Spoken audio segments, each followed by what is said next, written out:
Iran নয়, ইসরায়েলকে নিঃশব্দে শেষ করতে ধ্বংসের বীজ বুনছে অন্য এক প্রতিবেশী দেশ।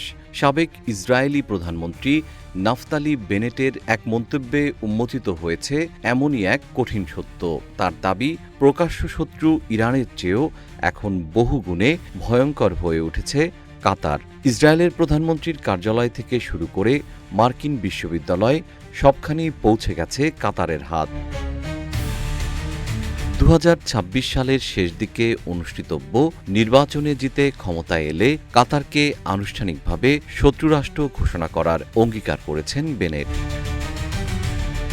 জীবন অবাক না করলে কে করবে? 28% মিল্ক ফ্যাটের অবাক করার সাথে ফ্রেশ মিল্ক পাউডার। জীবন অবাক করুক প্রতিদিন। ইসরায়েলি সংবাদ মাধ্যম চ্যানেল 12 এর মিট দ্য প্রেস অনুষ্ঠানে বেনেট বলেন, ইরান প্রকাশ্যেই ইসরায়েলকে ধ্বংসের কথা বলে, যা সবাই জানে, কিন্তু কাতার গোপনে ভেতর থেকে ইসরায়েলকে বিষাক্ত করে তুলছে। বেনেটের দাবি, 2023 সালের 7 অক্টোবর ইসরায়েলে হামলার পেছনে অর্থায়ন করেছে কাতার। এছাড়া কাতার সংবাদ মাধ্যম আল জাজিরার মাধ্যমে ইসরায়েলের বিরুদ্ধে বিষ ছড়াচ্ছে বলেও মন্তব্য করেন বেনেট।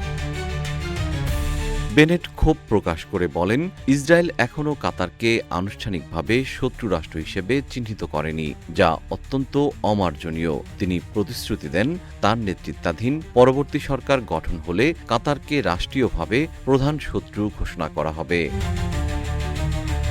জেএম শিহাব, রূপালী বাংলাদেশ।